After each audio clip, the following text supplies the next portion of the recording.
Very much. Can you hear me? Okay. I really have 4 points to make.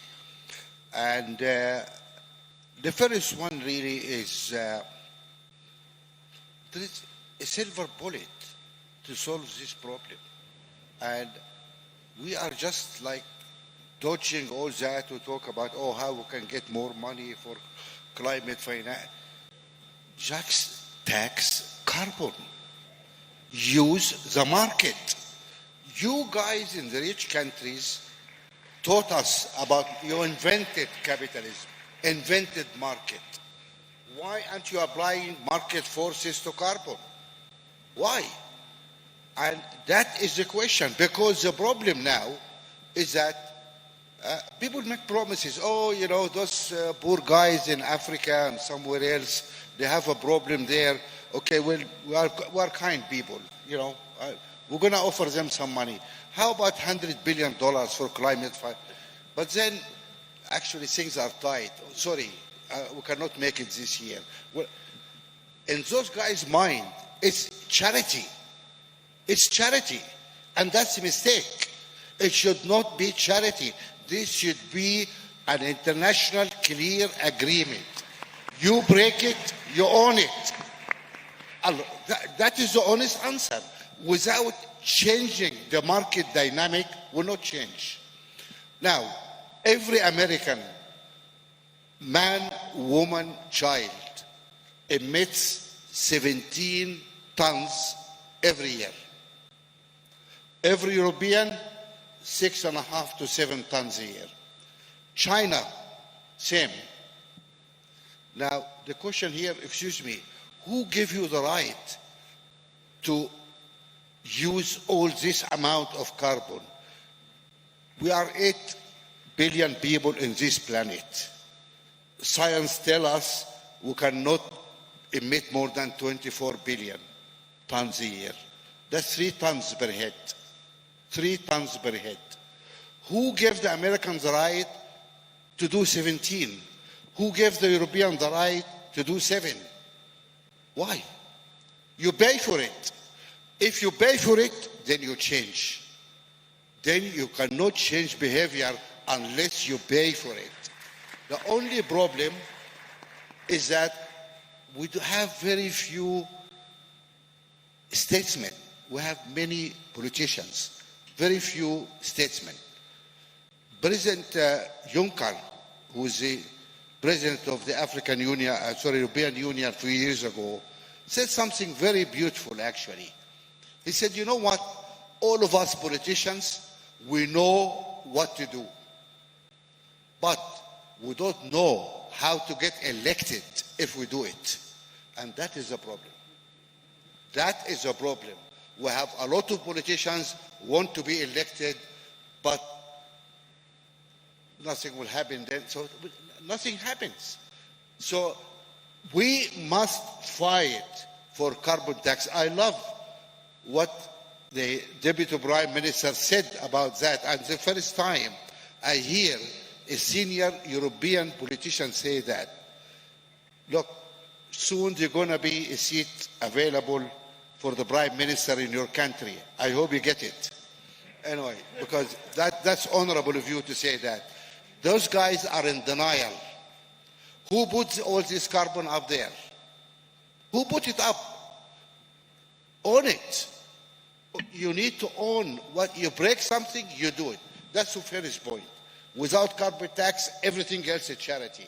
It doesn't work. That's one thing. Second thing, we talk about investments in Africa and green investment.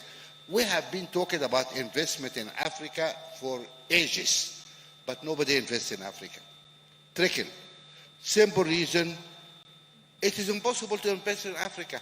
If all this rating agency rate you guys as junk, you are sub-grade investment. Who's going to invest here? Most of the money out there, private money, is in pension funds, insurance companies. By law, they cannot invest here. By law. If I'm running an insurance company, and I want to put $1 billion, and a lot of those people are nice people. They want to invest in Africa, but they say, look, if I invest $1 billion, I have to put another $1 billion here as a security, because I'm sorry, but you are subgrade. You are not investable grade for me. This system is broken. It has to be sorted out. And this rating agency, they all have one office in South Africa, as if South Africa is Africa, 54 countries. They sit in South Africa and pontificate about all of Africa. Again, those guys act as auditors, and guess what? They sell consultancy for African countries about how to improve their grade. Excuse me? This is a clear conflict of interest. You cannot grade people and you go and say, I offer you consultancy how to improve your grade. Excuse me? People go to prison for that. Anyway, so that is something about the rating agency. It has to be sorted out. Then we come to this multinational. I'm amazed about the lack of governance in the World Bank and the IMF. And, I told Ajay and Kristalina the other day, we were all in Paris for a meeting. I said, you guys, if you're running or your banks are listed in any decent stock exchange, you will have been delisted because your governance sucks. Can you have a listed company? Can you have any bank in the world without senior independent directors? Where are the independent directors in the World Bank? None. It's the shareholders who, major shareholders, hug it. Where is the independent directors? Where is the voice of the other countries? Fine. Major shareholders keep 60%, 70% of the shares. Fine. But let some fresh air in the room. Get some independent directors in the room. Otherwise, your governance sucks. You'll be delisted. Something else gross really happening in this institution.